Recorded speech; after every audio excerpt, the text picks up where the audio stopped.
So innovation and the future of medicine, the need for innovation in healthcare has never been greater. However, much of our attention has been appropriately focused on COVID management, and even the journey through COVID, however, has driven the need to innovate, to go digital, to go virtual, and to go more economically as well. And so today's talk and discussion will be on some of the top trends in healthcare and how innovation is being deployed to address them. And I can think of no one better to be speaking to us on this subject than Dr. Jean Wright. Dr. Wright recently retired as the Chief Innovation Officer for Atrium Health, which serves patients in over 50 hospitals and 900 care locations. She's been recognized nationally in the US as a leader in innovation in health information technology. She graduated from the University of Michigan and Wayne State University School of Medicine. She did 2 residencies at Atlanta, in Atlanta at Emory, both in pediatrics and anesthesia, and her clinical career was focused on the pediatric ICU. She received an MBA from Emory School of Business and has served in a variety of hospital and medical school leadership roles. Jean's always been active in research, and she continues to do so even into retirement. She joined CMDA, that's the Christian Medical and Dental Association of the US, which is one of ICMDA's member bodies, during medical school, and she served 2 terms as a trustee. She's also a frequent speaker at Women Physicians in Christ. Jean's pride and joy, I'm told, are 4 children adopted from China who call her mum. And she was having a good dialogue in Chinese before we started today with Hernda, our Chinese translator and board member. They love to travel, and they're an adventuresome group, having just returned from Dubai a few weeks ago. So, Jean, it's a real privilege to have you on ICMDA webinars, and we look forward to your talk on innovation and the future of medicine. Thank you. Well, thank you so much for having me. I am just so excited to be part of this group and to share some of the things that I get excited about with relationship to medicine. And I guess I would say I would dedicate the next few minutes to Dick Swenson, who was a real inspiration to me in CMDA and thinking about the future of medicine. And so I feel in many ways that, perhaps I picked up his mantle and I'm carrying that on. I'll pull up the slide deck. Yes, as our host said, I am recently retired. I often kid people that I am retired, but I'm not dead. So I find that my retirement years give me an opportunity to work in things that I'm really passionate about. Now, my kids say that I have not retired at all. I just work on projects that I really, really like. In the way of disclosures, I am a board member for a startup company out of Raleigh. I'm a board member for the COPD Foundation, and I'm currently grant funded by the Moore Foundation for one of my analytic projects. So there's a lot of things about innovation that we could talk about, and I could do a slideshow about cool things, but instead I decided to take this talk a level higher and talk about how innovation will impact the future of medicine and how current trends around us, like COVID, are causing us to be more and more innovative. I want to set the context for where innovation often takes place. If you'll kind of bear with me on this little cartoon, if we're in the airplane and it's 2021, your institution, your hospital, your organization has probably made a strategic roadmap, and you set out objectives and goals and things that you want to achieve. And then over the course of the next couple of years, maybe volumes are off, maybe something happens, you lose a surgeon, you gain a surgeon, but you tweak that roadmap to keep within budget and to use your resources appropriately. And then, as the arrows indicate, somewhere out in the future, something disruptive occurs. Perhaps it's something positive, like a new way to do a procedure that is life-saving, cost-cutting, less risk, less infection. Maybe it's something disruptive like having to work remotely. Maybe it's disruptive in that there's a change in reimbursement or payment for a service. And so a good organization with a thoughtful leadership will have some knowledge. They may not have this diagram, but they have some knowledge, and they'll do some good scenario planning so that, just like, scripture says, when you see the cloud the size of a man's hand, you know how to respond. So when we see these trends occurring, we'll know how to quickly make a response. I'm going to pick 9 big trends to frame this discussion about innovation. COVID's on everybody's mind. We're going to talk about cost, the virtual world, the changing role of the physician, frankly, the changing role of chronic diseases, the quantified self and quantified health, genomics, 3D planted implants, and analytics. So let's start with COVID. I love data, and I love data that's presented in engaging ways. And the diagram on the left shows the globalization of the COVID virus from that weekend in China, when so many families gather, to how you could trace the virus spreading by every flight in and out of Wuhan. So we know that that eventful setting really has changed the world, but changed us especially in the 18 months that followed. But it also changed how innovation was occurring, and the number of organizations that adopted the digitalization of either a technology or a process just began to skyrocket. So there was an accelerated move to digitalization. The obvious question is, why was that? And it's because we had to, because we couldn't do face-to-face. Just this morning, I was reading an article in the New York Times about the amount of office space that's available in the Empire State Building. So the Empire State Building has millions of visitors every year, has lots of iconic companies based in it, and yet a huge amount of it is empty. And those companies say, we are never going back to the office. And now, I forget the exact percentage, but something like 20 or 30% of office space is available. I often chuckle when I hear people say, when are we going back to normal? And I would answer, we aren't. This is the new normal. This is the new world. There is no going back. And when you see the adoption of acceleration, and frankly, I just thought about it this morning, kind of got goosebumps, knowing how simultaneous translations taking place, that language is not a barrier, that getting people together is not a barrier. This is just, proof of the pudding. We know that COVID had many ramifications, not the least of which was distrust in science and distrust in the government. And if you had asked me 10 years ago, will there be a time when the American public does not trust the NIH or does not trust Dr. Fauci, who I've heard about since the onset of the AIDS epidemic in the 80s, I would have said that will never happen. And yet we all know that there are hundreds of people, probably in your church, in your business, in your neighborhood, that are completely disregarding science.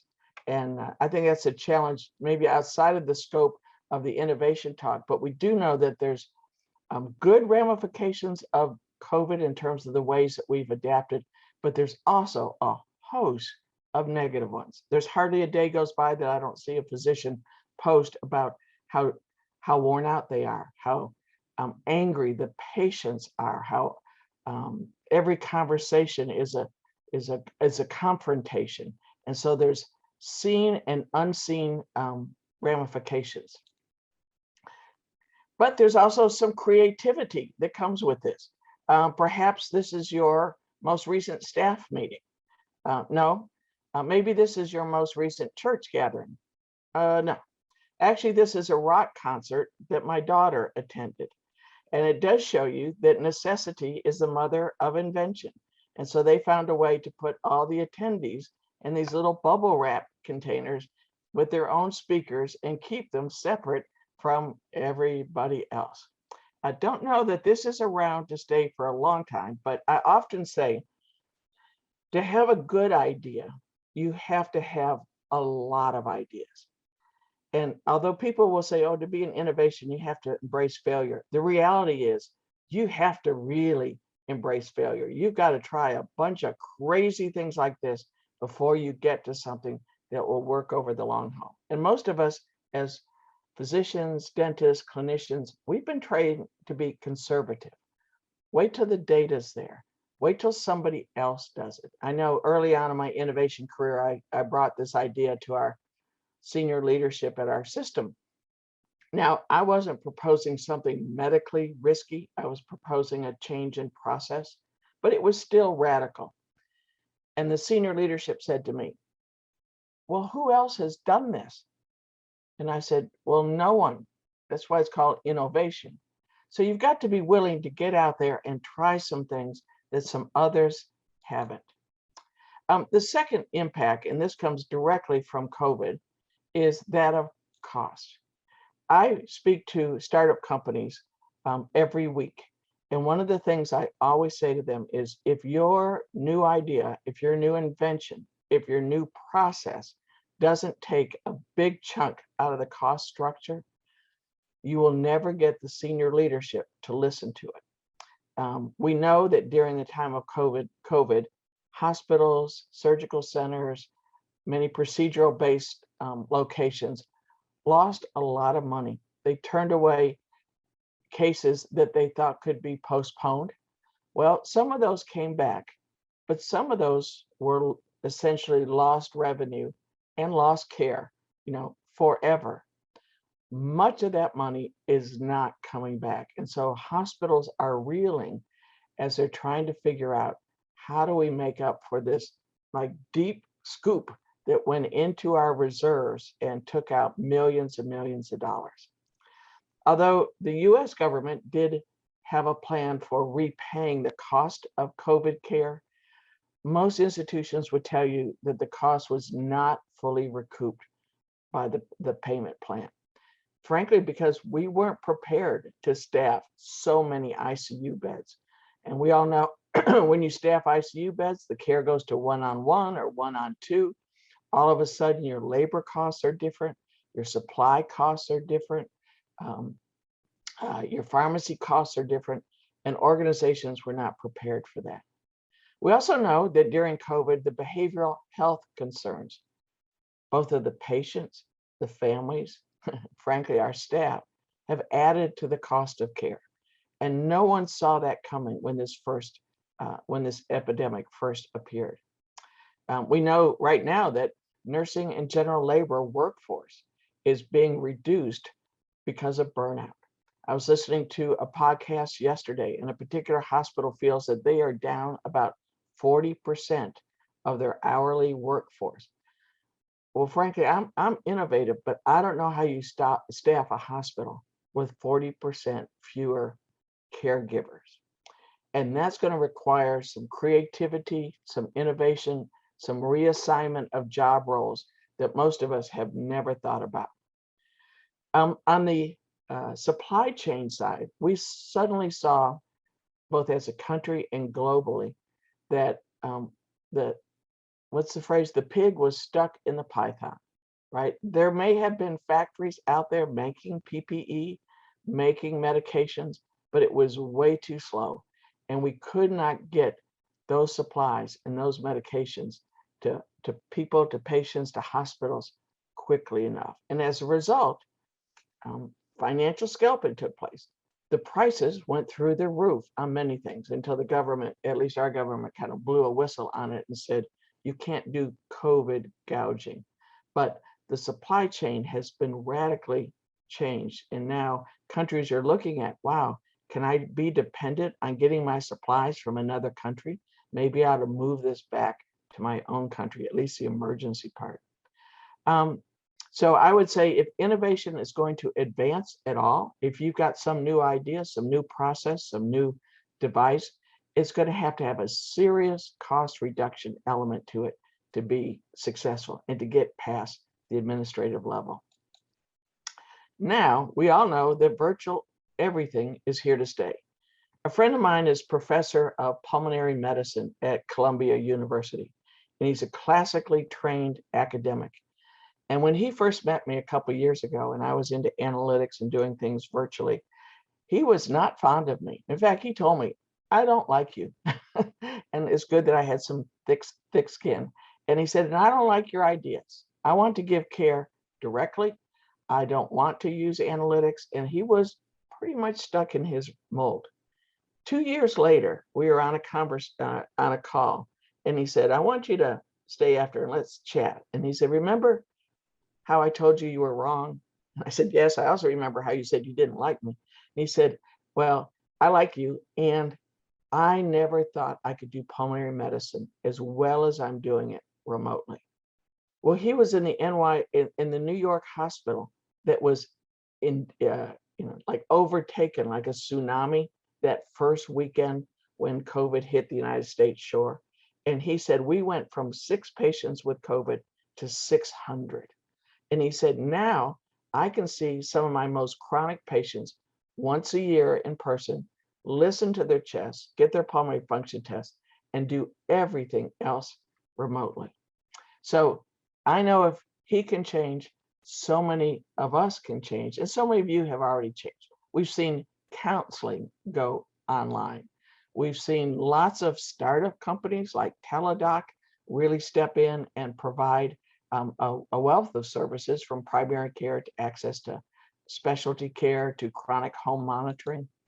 I saw this booth at a convention, and you can step inside the booth, close the door, and maybe it looks like a modern day version of an old British telephone booth, but you can contact the Mayo Clinic and get a specialty consult in the booth. Now, I feel a little bit like the TV show Star Trek, that maybe you should stand in there and they would beam you up into the future, but it doesn't take much to suddenly get a second opinion from someplace else in the world. We know that conferences have gone online, and things like this have accelerated, just like our conversation today, because we've gotten used to this, and not just used to it. I think we've gotten very good at doing this. Now, if you're like me, and some days you feel like you're bound to the computer and Zoom calls, you're right, you can get Zoom fatigue, but the things it has enabled us to do more easily, more quickly, is amazing. Our hospital now encourages people to go online first. This is our front door. We want people to go through My Atrium Health. And we're not the only system. A lot of systems are, because now we're directing the traffic from the portal and not having to have so many telephone operators, so many dead end calls. We're getting people to the right place at the right time, and it's making their care more efficient, more effective. Well, not only is virtual changing, but we know the role of the physician is changing. I grew up in the era of American television, and some of you will recognize Dr. Welby and Dr. I think it was Kiley. And they were on the weekly television show, and they sat and talked to their patients, and Dr. Welby even drank coffee with Consuela, his medical assistant or nurse. Well, those days for most of us are gone. And now we're looking at not only provider teams, but we're looking at patient-centered care teams. I work with a startup where the center of their whole platform is the patient, and coordinating the different care providers in different systems with their insurance, and the patient is in the center of the driver's seat. As this role of the physician has changed, we now have enough data to say, does it make a difference? This was a 10-year study looking at team-based care versus traditional practice management. They had thousands of participants. In fact, I think 113,000 participants. And when they looked at screening for depression, adherence to diabetes protocols, or good documentation in the care plan, every time the team-based practice performed better. Well, not surprising. We as clinicians often don't do the routine very well. We were trained many times for the urgent, for the emergent, not for routine or follow-up care. I don't want to say that it's beneath us. It's not, but many of us are firefighters. And as a result, we haven't done very well on this side of the equation. And so not all of the switches are necessarily negative. We also know that the medical student of the future has changed. When I went to med school, 5 out of 100 students were women, 5 out of 100. Today, it's 51% are women. We also know the racial ethnicity has changed. Their political ideology has changed. They're a different group. So this data is from 2019 to 2020, the increase in Hispanic, Latino, and Spanish matriculants, and this is US data, Black African Americans or American Indian and Alaska Natives, all on the increase, which is awesome because it means medical students and eventually physicians will look more like the patients they care for. But it also means they're being trained in an era where they're learning things very differently. Our institution has just made a major investment in upgrading our SIM center. We already had a state-of-the-art, internationally recognized simulation center where we could do all sorts of procedures, practice all sorts of drills, deliver a plastic baby with a shoulder dystocia. The med student of the future is going to be trained more and more with AI, with this augmented reality approach, and then with video patient consults. So if you think back to your days of training, you were either going bed to bed or you were in a clinic. Well, in the days of COVID, especially for our most vulnerable, like the senior citizens, there had to be a new way to train students and residents. And virtual stepped up to the plate and has been actually a great solution to that.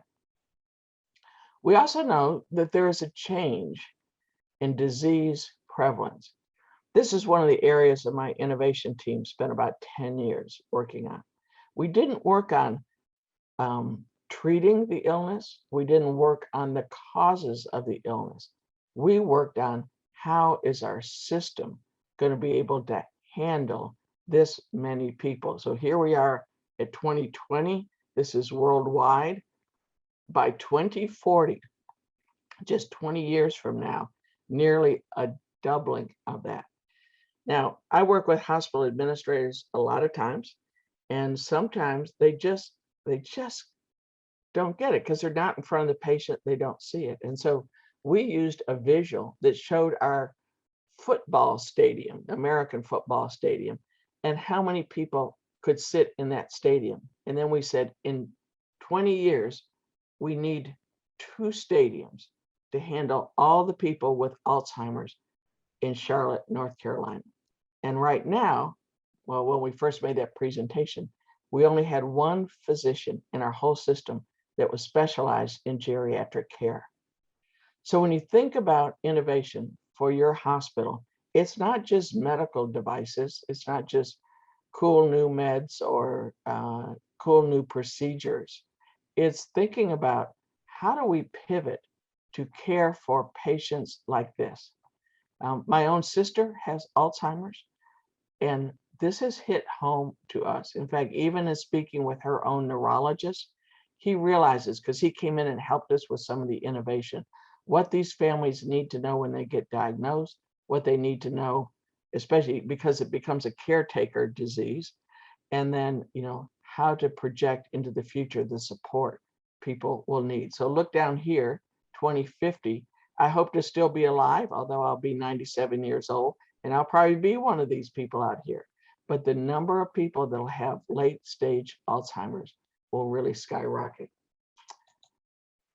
So not only is Alzheimer's changing, but we know 6 out of 10 adults will have a chronic disease.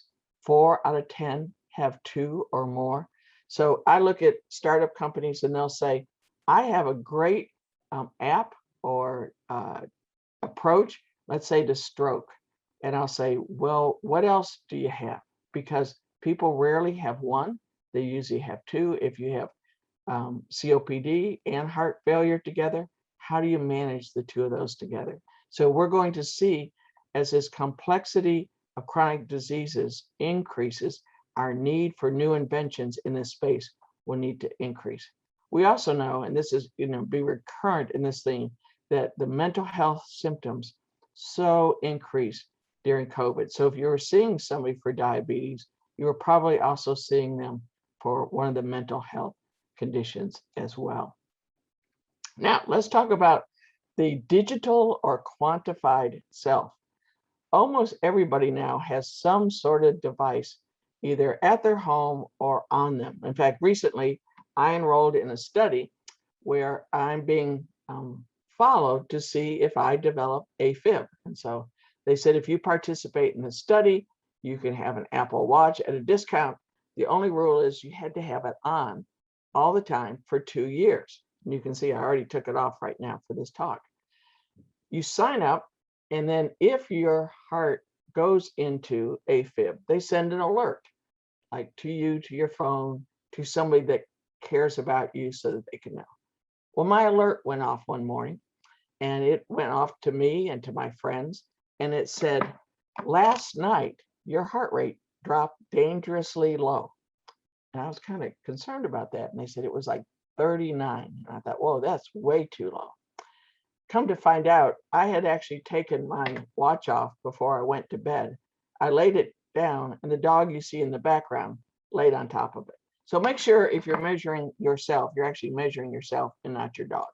But there's lots of devices. A friend of mine recently just had a wire implanted so that she, who's having infrequent but frequent enough blackout spells, could be monitored without wearing a cumbersome Holter monitor all the time. So this area is constantly exploding to the point, and I love this kind of wheel diagram, where we can go from something very narrow and specific to something that impacts entire populations.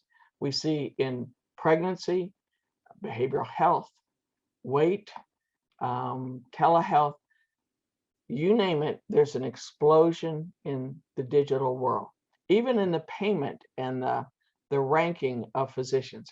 Now, as in all things that explode, there will be a time where this market consolidates, and we're already beginning to see that, this company has bought Fitbit, and so has bought Blue Ocean.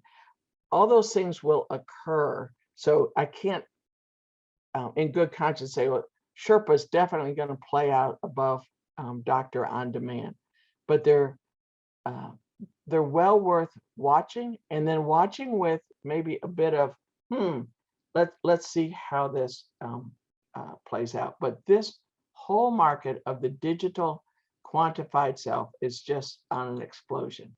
Here's one example. This is capital that is going into new startups in the genomic field. So we know CRISPR is now becoming a much more practical, deployable technology.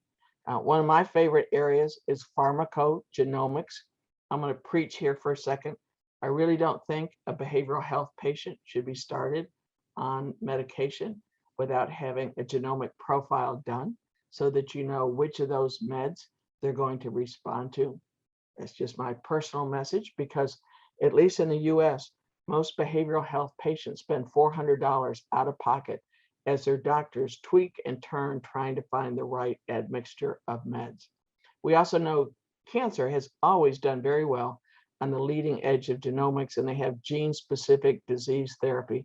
But as the old saying goes, follow the money. And this was 2020, and so only half the year was reported.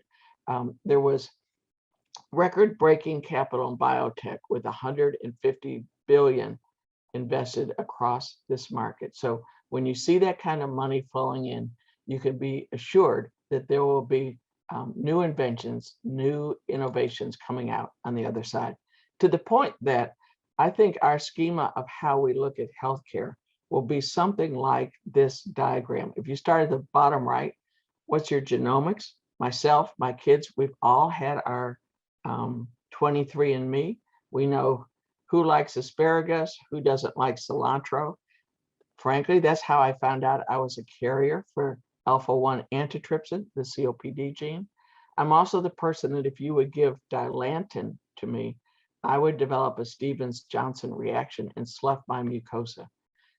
Knowing our genomics will become part of the regular history and physical. It'll be in our chart. There'll be a space in the medical record for your genomics. When I first had that tested, I sat down with my primary care doc and I said, I need to make sure no one ever gives me Dilantin. And so we looked and we finally put it under drug allergy because there was no place in the EMR. But that will change. Microbiome. I work a lot in the space of COPD, and patients with reflux soil their lungs. They're at risk for pulmonary infections. Becomes an important connection. It's also probably an important connection around diet and keeping your weight under good management. So you put the knowledge network together, you splay it across a population, you use as a basis for clinical discovery, and then you turn it into digital health. And then it comes back to a database, which can then, sort and help you hone your focus on which technology, which device, which approach, which genomics will make a difference. A word or two about 3D. It seemed like when 3D technology first came out, 3D printing, the dentists really jumped onto that, and they figured out a great way with Invisalign and other dental things. Up at Wake Forest, the university that we've recently partnered with, they're really into generating tissues. And like, here's an example of a group that's making new liver tissue using bioprinting. And on the right, you see a boy that was born without an ear or a nubbin of an ear. And they used an implant like this. They did a temporal fascial flap, and he got a new ear.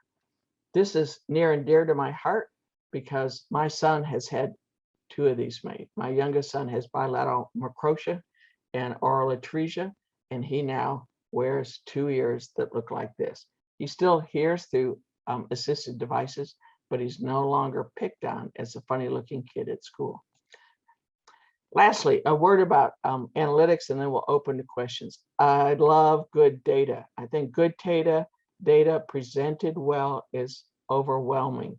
The company on the left takes, and this is my sort of country simplified approach, they take all the patients and they roll out the data in a big cohort, and they let the data speak to you, meaning they'll look for clusters of patients that seem similar, like what's with these red patients here and what's with these red patients. I believe this slide is actually from a diabetes study, and they were looking at people with accelerated cardiovascular disease. The study on the right is from some of my own work. It's not presented elegantly. It's still in the raw form here. But we were looking at what are the things that predict a readmission with somebody with COPD. And we've gotten so good now with some of these models that we can predict that 30-day readmission. We can actually find the patient with COPD in a big cohort without even asking them if they smoke and without even screening them for COPD. It's a little scary. This is where my kids would go, Mama, that's a little woo, woo, woo, woo. But birds of a feather flock together, or patients with similar attributes flock together. And why we're not 100%, we're very close, and we can do screening on a much more effective level. So let me end with this slide. I am thrilled about innovation every morning. I get up thinking about it, even in my retirement. But I would tell you, it's not innovating that's hard. It's not finding the new process, widget, device. It is the change management piece that goes with it that's so hard. It's getting administration to buy into it. It's getting your colleagues to change the way they do their practice. It's the way that you buy things from suppliers. It's the way that you even think about the problem. So as much time as you put thinking about innovation, I would challenge you to really hone your skills on change management. So at that point, let me stop my screen share and open up to some Q&A.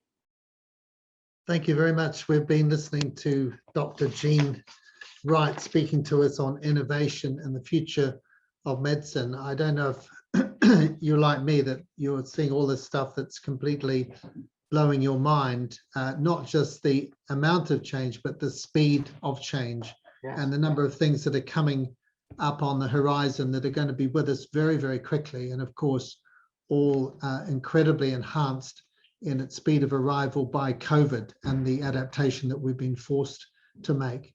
So we've got a time of question and answer now.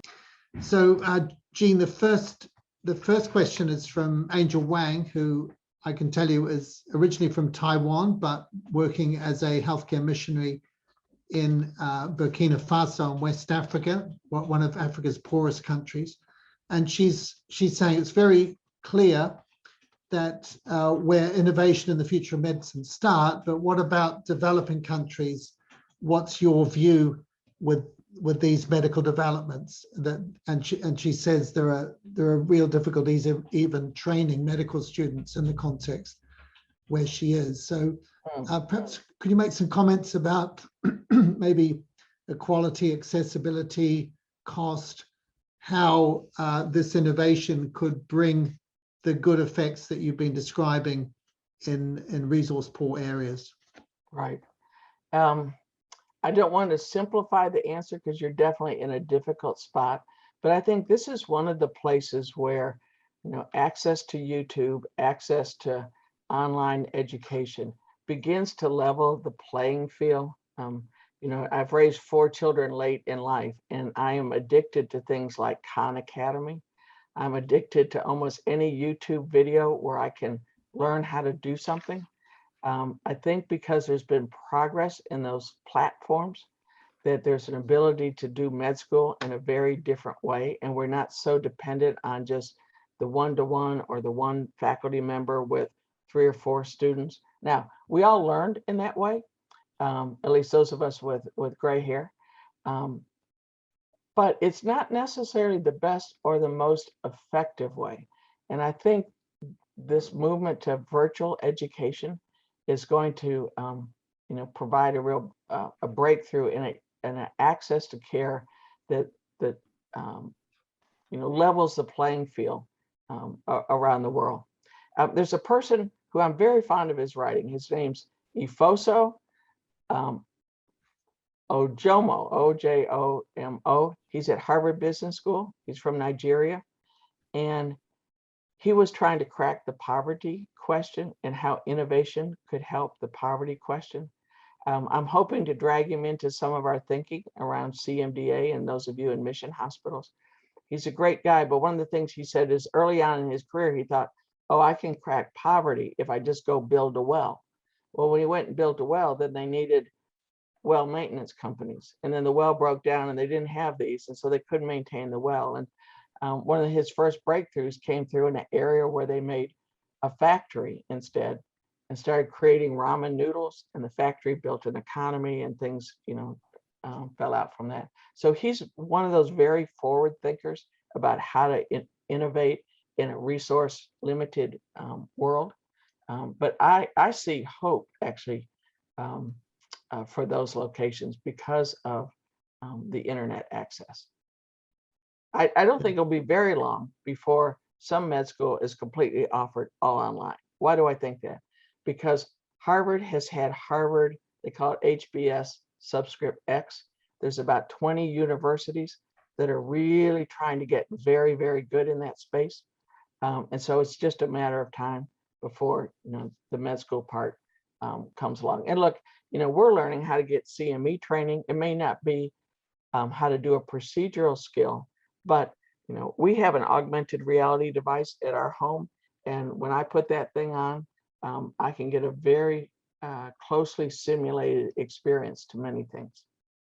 Yes, we were certainly forced in ICMDA to make a lot of changes. I guess one of the biggest changes was these global webinars, which we would never have thought about, but necessity is the mother of invention. And our training tracks are all run on a flipped classroom blended learning approach where you do work before the class and then interact there online with people from abroad. And we launched a 2-year distance learning MA in family medicine, which is taught in a blended program online with some contact center approaches to learn skills and so on.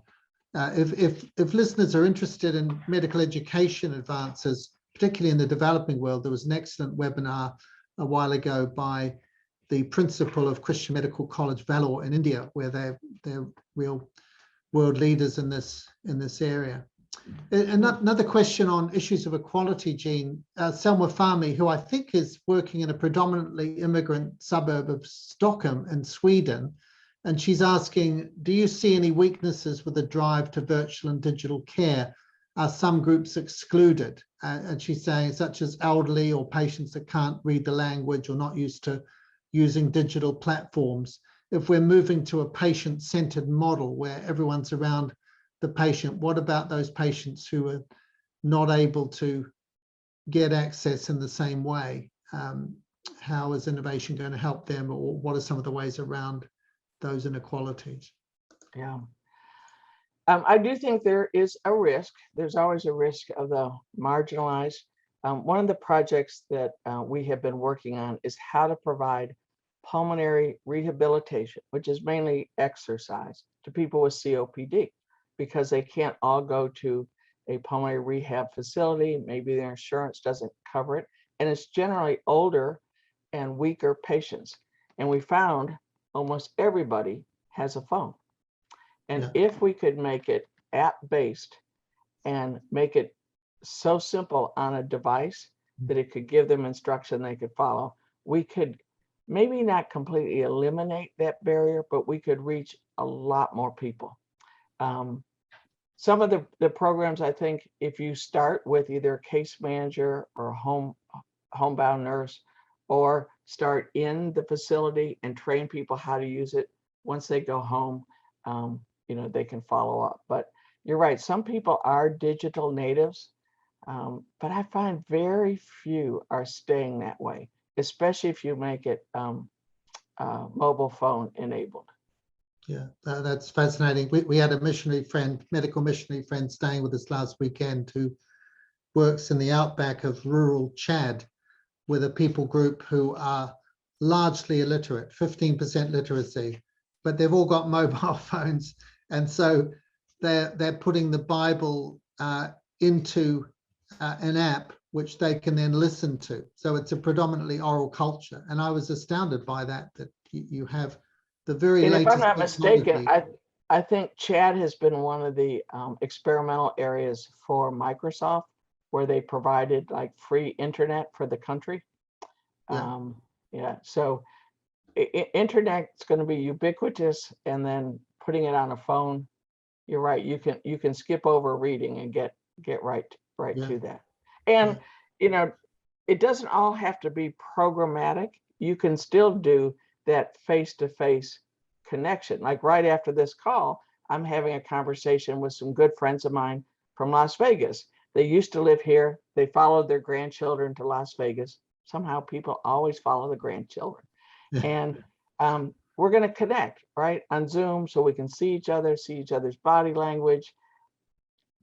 We know that that's a pretty good substitute, for being in person.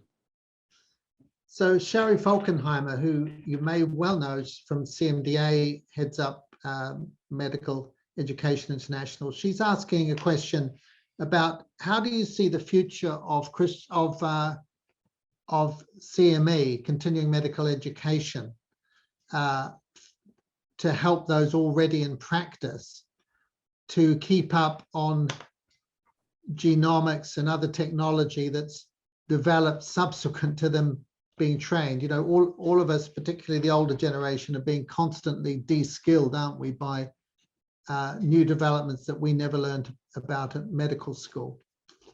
So CME, how might that work? This one's tough. It almost makes me think of when surgeons were first trained, I'll say 40 years ago, and then everything shifted to laparoscopic, or so many things did. They had to go back and retrain. We almost need to retrain in genomics. I went to do grand rounds in our psychiatric department. And there's a lot of really forward-thinking people in our psychiatric department. So many times I could do innovation projects there. We did virtual behavioral health. We did all telepsych. We did all sorts of things. But when it came time to talk about pharmacogenomics, they stood in the room kind of like this. Now, if ever there was a hardcore black and white science, you would think this would be it in psychiatry. And in fact, the person that he helps translate me into psychiatry, because I'm anesthesia and intensive care, so I don't really speak psychiatry. But he said, if you want to be accepted by our department, you got to come in and do an academic presentation on pharmacogenomics. And I did, and it just went right. And you've already, those of you know me personally, or you pick up on this talk, I usually put a little humor, an analogy, something like that. They were really reticent to buy into it. I went to our head of cardiology and I said, look, we're going to do this pharmacogenomics thing. How could genomics help you in cardiology? And he said, I don't use genetics at all. I said, like even the fish to indicate congenital heart disease? He said, no. So there is a real digital divide, genetic divide. I think Sharon's question's spot on. Is I think people are going to have to go back and retrain. And I'm finding even my kids who are in high school, their knowledge of genomics in the high school textbook is better than what many of my practicing friends are right now. That's a good question. That's a really good question. Yeah, and that's fascinating because the possibility is that doctors of a previous generation may well find themselves de-skilled. And as a general surgeon, I remember when laparoscopy came in, and when I trained, I'd never done a gallbladder other than open through a cochlear incision, and then suddenly none of them were being done that way. And that's a fascinating comment about the cardiologist and genomics. And Jean, you've given examples. You talked about alpha-1 antitrypsin, talked about Dilantin, you talked about cancers with genetic markers and so on. It seems a no-brainer that personalized medicine has got to be something that we embrace. So there's a real challenge there. Right. And I think 5 years ago, personalized medicine was a cool term. It was, but no one knew how to bring it down to an N of 1. I think we're getting closer to that. And if you watch any of the YouTube videos of the writings out of the Singularity University group of forward thinkers in South California every year on the cutting edge of stuff, you can clearly see this personalized entrenchment. So I know I think about myself differently. I think about my genetics differently. And because my kids are all adopted, we've had their genes done. So I have some sense of who's related to Genghis Khan, but who also might be at risk for something. Yeah. I think a lot of people worry about big data, about personal information being held in fewer hands, particularly hands with power, big brother surveillance technology and so on. Do you see dangers ahead and ethical minefields that we need to negotiate? And if so, how do you think we can address and think about those as Christians? I do think there's a risk there. I'll keep the application to something personal. Okay, you can give me a data set from your hospital, and we can, with a high degree of confidence, pick out who probably has COPD that hasn't been diagnosed. Mm-hmm. So we have a small project going right now where we're trying to learn how do you approach somebody about a disease that has a pretty bad outcome if poorly treated. How do you start that conversation? How do you let them know that? What about the person that's likely to develop Alzheimer's or has APO epsilon, 4 for Alzheimer's, and it's a double allele? There's some people in my family that have that, and we haven't told them. How do you handle that? I don't think we're ready for those conversations yet. We haven't really thought through it. Now, honestly, I think this is a great place for ICMDA and CMDA to think about it and begin to articulate what's an ethical approach to it. I know that like what I do in the COPD space, insurance companies could do, and they could change the risk profiling based on what they know about somebody. So I might be able to monitor or protect it in our hospital setting. Now, that being said, many patients have told us, I am so glad you're using my data effectively and that you're using it to help me manage my care better. So their response is not always negative. They're glad that you're saying, you know what, with that cholesterol pattern in your genetics, without a statin, this is what your future looks like.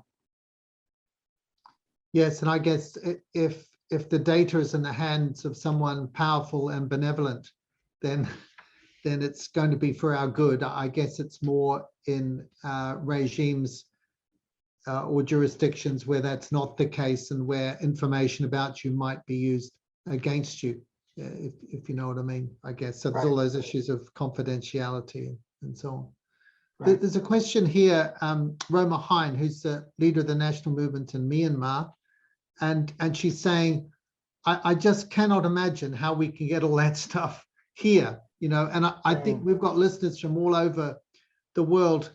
Can you, and yet I know that my own predecessor at ICMDA, Dr. Vinod Shah, is now working in South India with very high level technology that is relatively simple and cheap, but revolutionizing bedside care in the community.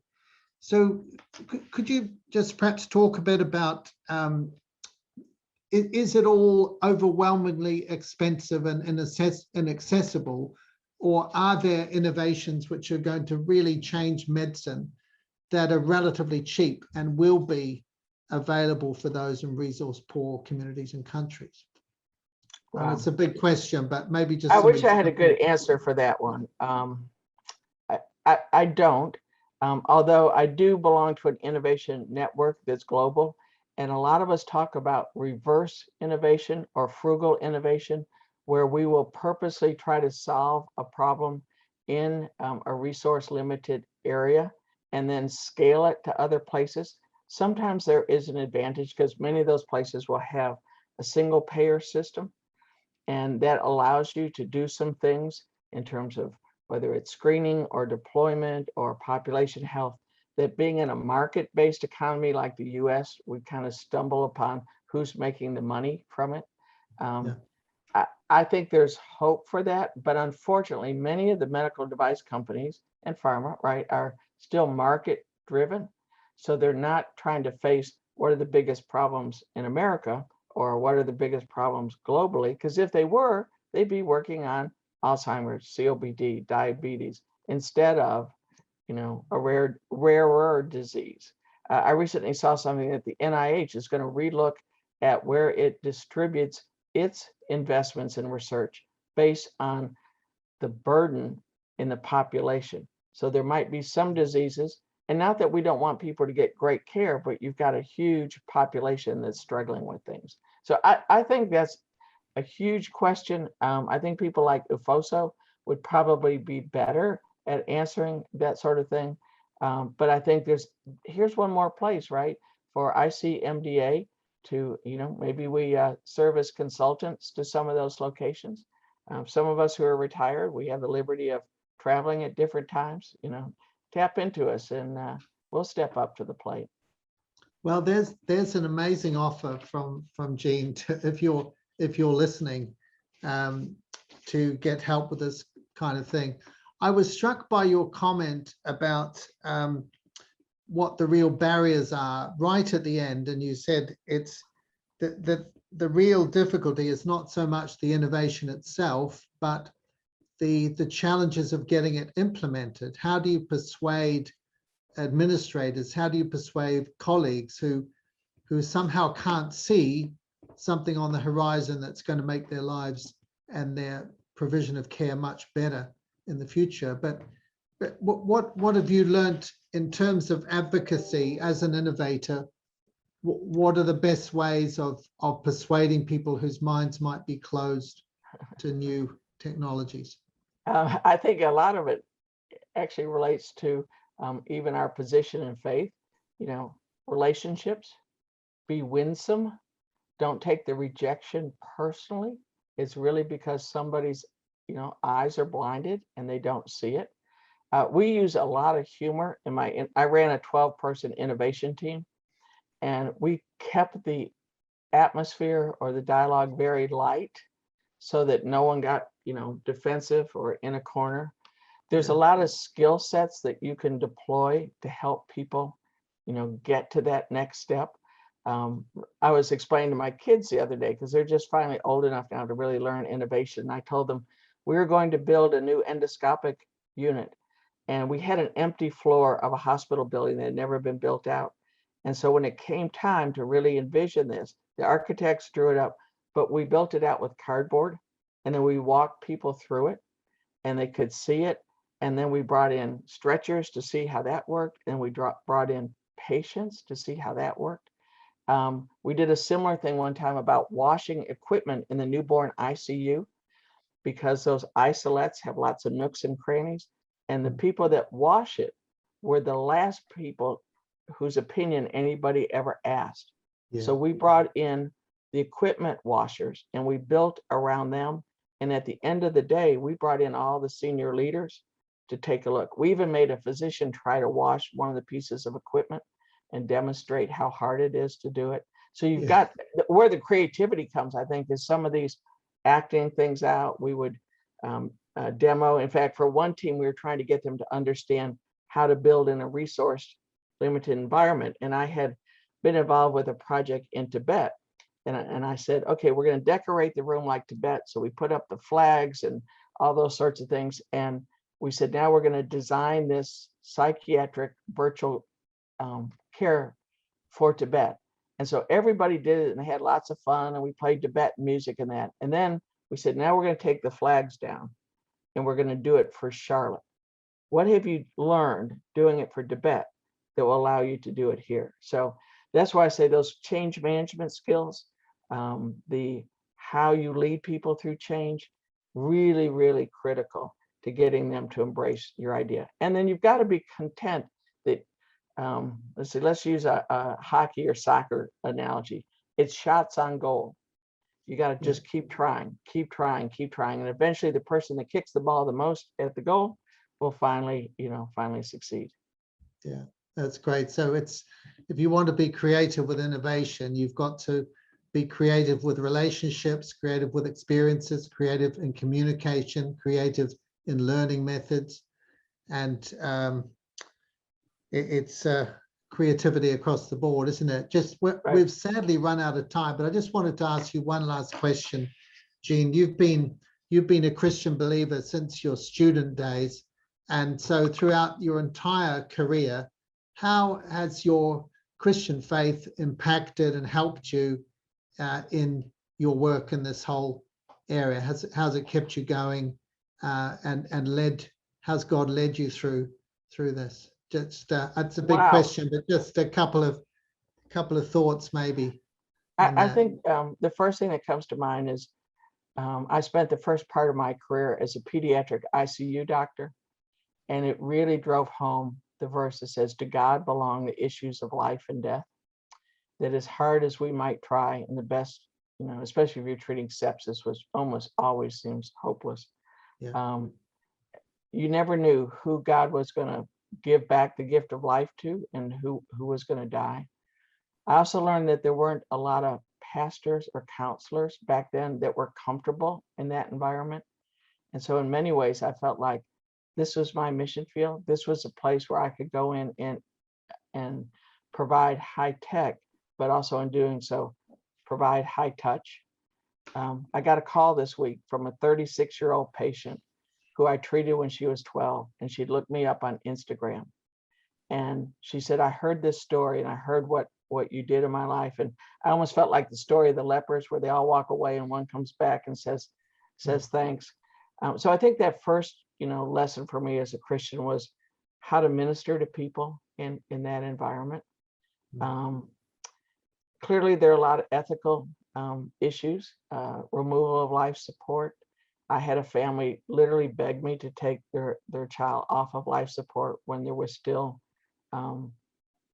meaningful life there. And so it's been with me all along. It gives me the excitement to try every morning, right? That not only are God's mercies new every morning, but all this that exists out here in science is his science and his to reveal to us.